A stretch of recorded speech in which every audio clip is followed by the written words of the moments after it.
Here is the Burzes audiobook channel. You are currently listening to the fantasy novel, The Ethereal Journey. Chapter 5. Accepting Apprentices. The anxious proprietor of the clothing shop followed Li Qiang, privately praying to the gods, "My money, Bodhisattva, please bless me." Cheng Zizhong introduced, "This is the best and largest silver shop in the city, Zhao Ji Bao Silver and Gold Shop. Proprietor, don't just stand there, go in and say hello." The proprietor of the clothing shop hurriedly ran inside, shouting, "Mr. Xiao, I've brought you a valuable guest. Come out and greet them quickly." "Oh, it's you, Qi the Fat. Slow down, don't fall. Who's the valuable guest?" A slim and energetic middle-aged man came out laughing, "Isn't this Cheng the scholar? You're a busy man, how did you have time to come to my shop?" His tone was warm. "Old monkey, can't I come to have some fun?" Cheng Zizhong was also smiling, pointing at Li Qiang and saying, "I've brought you a big customer. How will you thank me?" While introducing to Li Qiang, he said, "This is Zhao Degue from Zhao Ji Bao Silver and Gold Shop. He's well known in Hanlin City, and even in the capital.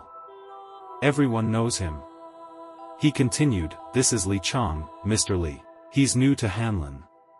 You two should get to know each other. Hey, old monkey, why don't you invite Mr. Li inside?" Zhao Degue nodded and bowed, ushering the group into the inner hall, where they sat down and were served tea. Knowing that the guest was accompanied by the chief clerk of the prefectural yamen, Zhao Degue realized that he must be an important customer and happily attended to them. Four young girls, whom Mr. Li called his sisters, came out with their female relatives to serve snacks and chat. "Our shop has recently made a batch of gold and silver jewelry. Mr. Li, do you practice martial arts? I just got 3 top-grade fairy stones from the capital. Would you like to see them?" Li Qiang nodded and placed 2 palm-sized pieces of extremely high-quality jade, 1 top-grade yunbin stone, and 4 diamonds of varying sizes on the tea table.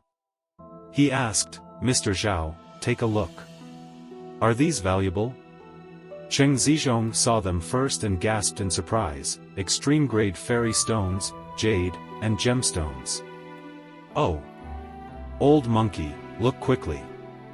His voice had changed. Mr. Zhao, who was busy asking his assistants to bring out the jewelry, was startled by Cheng Zizhong's reaction. When he turned his head and saw the items on the tea table, he was also dumbfounded. Despite his many years in the jewelry business, he had never seen such beautiful and high-quality gems. The proprietor of the clothing shop, Qi the Fat, whose small eyes had been squinting, suddenly widened them, greed shining in his gaze. He wiped away the saliva on his chin and muttered to himself, "Wealth-dispensing Bodhisattva, please have mercy on me. I have crawled through the path of wealth. I quoted too low a price." Li Qiang gently tapped the tea table and coughed, amused to himself, "Wow, I didn't even get this excited when I first got them. They're just a few stones after all." In truth, Li Qiang had been wealthy even on Earth, and as a cultivator who had reached the Lingji stage, his material needs had greatly diminished. He had even surpassed Lingji and reached the preliminary yuanying stage. For most cultivators, the transition from Xindong to Lingji required great effort to resist the temptations of material possessions. If they failed, they would not only lose their Lingji stage but also their Xindong stage, forcing them to start their cultivation from the beginning at the Ronghe stage. However, Li Qiang's starting point was much higher. The purple flame heart was an unconscious yuanying, so he had effectively obtained a yuanying before cultivating the earlier stages. As his cultivation progressed, his mindset naturally changed accordingly. "Quickly, fetch the old master," Zhao Degue excitedly instructed his assistant. "His father is a cultivator, a famous semi-immortal, and the true backer of this shop. He's very powerful," Cheng Zizhong whispered to Li Qiang. Zhao Degue picked up the yunbin stone and said, "This is the first time I've ever seen such an extreme-grade fairy stone." After carefully examining it, he continued, This Yunbin stone is worth at least 100,000 taels of silver, and even more in the capital. The old master has arrived, announced an assistant.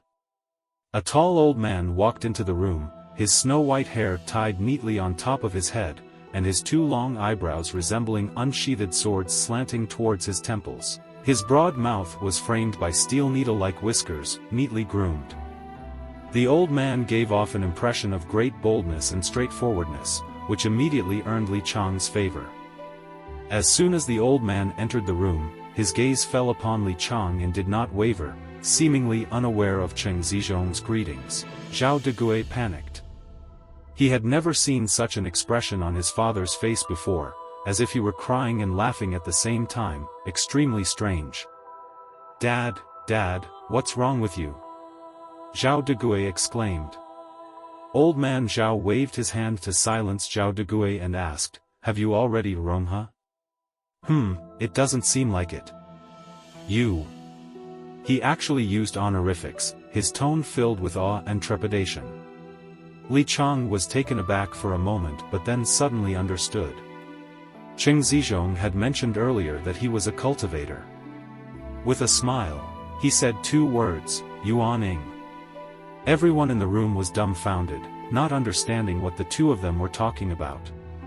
Plop, old man Xiao knelt on the ground and touched his forehead to the floor. "Please, master, guide me out of my confusion. I just Kaiguang last year, but I seem to have stagnated recently. Please, master, have mercy and take me as your disciple." Xiao Degui was stunned. Seeing his father kneel, he couldn't stand either and knelt down with a plop sound. Immediately after, a series of plop sounds rang out as the servants saw their master kneeling and decided to follow suit. Li Qiang couldn't bear to see this. In modern China, apart from worshipping ancestors and bodhisattvas, who would kneel and bow to a living person? Just as he stood up, there was a loud thud beside him. Li Qiang was startled and looked down to see the plump proprietor of the clothing shop also kneeling on the ground. Suppressing a laugh, Li Qiang said, "Everyone, please get up. Otherwise, I'll leave." Walking up to old man Xiao, Li Qiang tried to help him up. Unexpectedly, the old man was stubborn and refused to rise, constantly saying, "Master, have mercy. Master, have mercy." Li Qiang sighed helplessly and said, all right, I'll have mercy. Please get up quickly." He thought to himself, people don't have to go this far just to cultivate, do they? He didn't know that on this planet, cultivation was an extremely difficult task. Apart from consuming energy, it also required spending a large amount of money on buying immortal stones and seeking out wise teachers. If one did not cultivate to the Yuaning stage in their lifetime, all their efforts would be in vain. "Master, please take the seat of honor," old man Xiao said respectfully. Li Qiang cried out in horror, No, I dare not accept you as a disciple. Please, don't kneel anymore. Let's just learn from each other, alright?" He thought to himself, I just came to sell some jewels, and now I have a disciple older than my dad. How am I supposed to live with this? Cheng Zizhong was not surprised that old man Xiao wanted to become a disciple. After all, it was not shameful to learn from someone who had achieved more than you. What surprised him was that Li Qiang seemed very afraid of people kneeling to him. Whenever someone knelt to him, he became flustered. Seeing Li Qiang's refusal, Cheng Zizhong smiled and advised, "Everyone, listen to me. It seems that Mr. Li does not wish to take on a disciple." Li Qiang nodded his head vigorously and agreed, yes. "But old man Xiao is determined to become your disciple," Cheng Zizhong continued. Old man Xiao said anxiously, "Please don't call me old man Xiao. Call me Xiao Hao. Master, no matter what, you must accept me as your disciple. I sincerely beg you." His determination sent a shiver down Li Qiang's spine. "Then how about this? Let Xiao Hao become Mr. Li's disciple in name only," Cheng Zizhong suggested. After a fierce debate, Xiao Hao finally got his wish, and the 70-year-old man became Li Qiang's first disciple in name only. At Li Qiang's insistence, the jewels on the coffee table were given as gifts to Zhao Hao's family, and the Yunbi stone was given to Zhao Hao for his cultivation. The silver shop settled the account with the clothing shop, and Li Qiang generously gave away the cloak to Cheng Zizhong. He also picked out some jewelry and other items for the 4 young girls. Li Qiang was well aware that harmony among people was essential anywhere. After spending only one night in the guest room of the magistrate's office, Li Qiang requested to move to an inn. It wasn't that he had any issues with Feng Kaiyun, he just wanted to learn more about the local customs and traditions, which he couldn't see in the magistrate's office. Thanks to Cheng Zizhong's mediation, Feng Kaiyun had to agree. Before leaving, Li Qiang gave many gifts to Feng Kaiyun, Cheng Zizhong, and the 4 maids. Feng Kaiyun was pleasantly surprised to receive the gifts. It wasn't about what he received, it was about seeing that Li Qiang had no ill intentions toward him. Zhao Hao, the old disciple, went all out to invite Li Qiang to the silver shop. Li Qiang also wanted to take advantage of his experience to inquire about the situation in the heavenly stars and find a quiet place to cultivate some urgently needed devices, so he followed him. Zhao Hao was overjoyed and busy as a bee in the silver shop. He not only cleared out the entire back garden but also specifically found several servants to attend to Li Qiang. After everything was settled, he followed closely behind Li Qiang, waiting eagerly for his master's teachings. That night, Li Qiang began cultivating his first weapon.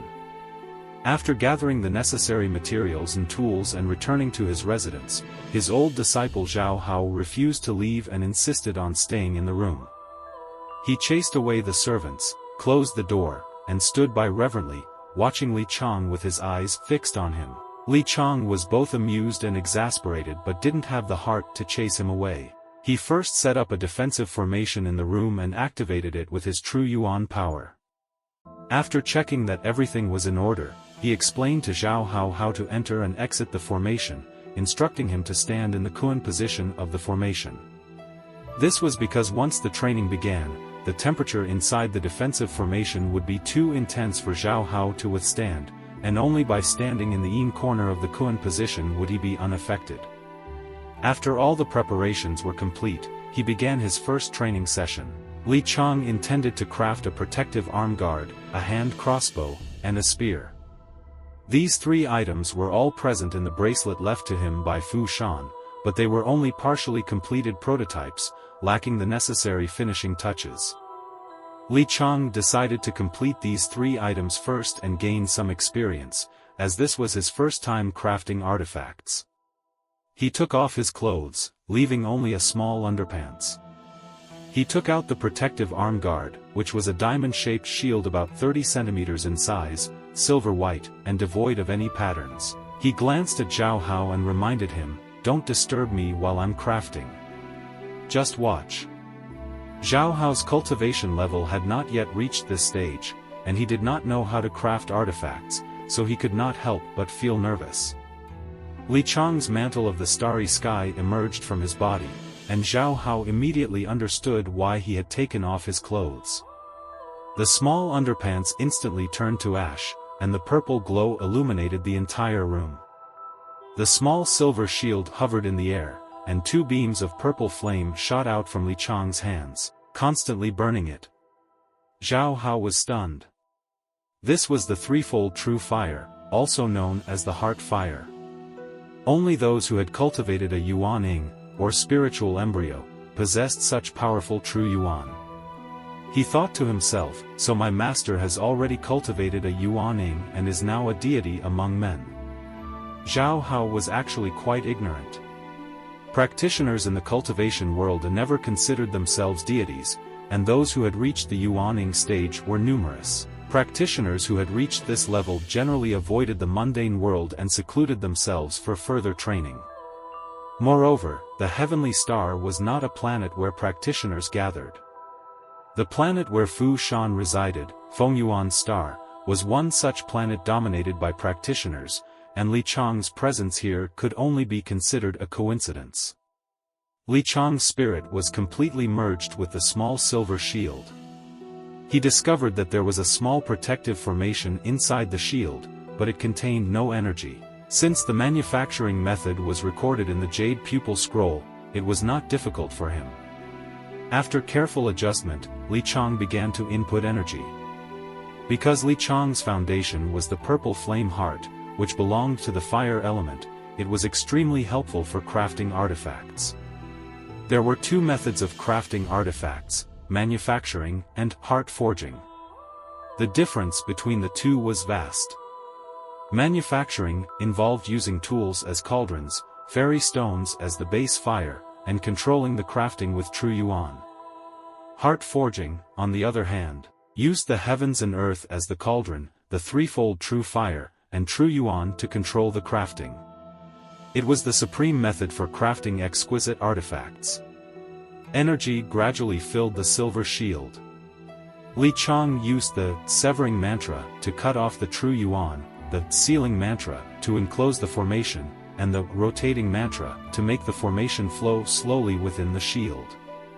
Although he was not very skilled, he successfully completed the process. In a moment of inspiration, Li Qiang decided to add another formation to the shield, an attack formation. This was when the importance of the storage bracelet became apparent. One by one, fairy stones emerged from his hand and were thrown into the silver shield. They were 4 water element fairy stones for their flexibility, 2 metal element fairy stones for their sharpness, and 1 fire element fairy stone for its explosive power. Since this was his first time crafting, bumps and modifications were unavoidable, but he managed to complete it in the end. After completing the core part, Li Qiang decided to make the appearance of the silver shield more appealing. The first image that came to mind was the dragon. After all, the totem of the Chinese nation was deeply rooted in the hearts of every descendant of the Yan and Huang emperors. Using a dragon as the shield's face seemed very fitting to Li Qiang. Forging the shield's face with the threefold true fire was surprisingly easy. Whatever he imagined in his mind's eye, the shield's face would transform into it. Li Qiang also shaped the edges of the silver shield into flames and embedded them with gold and silver threads as embellishments, finally completing his masterpiece. Xiao Hao, his senior disciple, felt that he had broadened his horizons. Despite staying up for 7 days and nights, he was still overjoyed. Li Qiang opened his eyes and looked at the arm guard in his hand, his pride and satisfaction evident on his face. The 30-centimeter silver arm guard had undergone a transformation. It now shimmered in a mix of silver, gold, and purple. The dragon on the shield's face was slightly raised, its claws and fangs bared as if it were about to soar into the sky. The flame-shaped edges of the shield seemed as if they were truly engulfed in fire. Li Qiang was amazed and skeptical, thinking to himself, "Did I really make this beautiful arm guard? I can't believe it." With a wave of his hand, the arm guard automatically attached itself to his left arm, immediately integrating with him. Whenever he activated his true yuan, the formation within the arm guard would be triggered. Li Qiang was eager to test its power, and when he saw Xiao Hao, he smiled happily. Xiao Hao, his senior disciple, gripped his famous weapon, the giant wind blade, and mustered 8/10 of his true strength. With a loud shout, he exclaimed, "Look out for the blade!" The giant wind blade sliced through the air, and the sharp sound of it breaking the air made people's scalps tingle. Li Qiang's thoughts moved with his intentions, and the protective formation of the arm guard began to activate. A dragon wrapped in flaming purple golden fire appeared around him, and the attack formation was also triggered. There was a series of loud bangs and clangs. The giant wind blade shattered. Li Qiang exclaimed in alarm and quickly deactivated the attack formation. In a flash of movement, he grabbed Xiao Hao by the collar and flung him away. That was close. That was close. He almost met his end. It would be a joke if my first disciple was killed by the first arm guard I crafted. Yikes! Xiao Hao's strike was like hitting a steel pillar, and what horrified him was that this steel pillar could counterattack. When the giant wind blade shattered, the recoiling force numbed his entire arm and made his palm bleed. He watched helplessly as the purple-golden dragon lunged towards him, thinking to himself, this is the end. Suddenly, he felt a tight grip on his collar, and he was flung away like he was flying through the clouds. Sitting on the ground, Zhao Hao felt a mixture of emotions. My martial arts skills are considered outstanding among the 3 countries of the Green Basin, and I am undoubtedly a master. Yet, my master effortlessly deflected my attack with just a small arm guard. If it weren't for my master's intervention, the outcome would have been unimaginable. Li Qiang felt guilty and helped Zhao Hao up, saying, I'm sorry I broke your weapon. I'll craft a new one for you as a gift to make up for it. Zhao Hao, his senior disciple, was both surprised and delighted. A weapon given by his master was surely a treasured artifact. Thank you, master. Does this arm guard have a name? He asked. When Li Qiang shook his head, Zhao Hao continued, I have a name in mind, master. Would you like to hear it?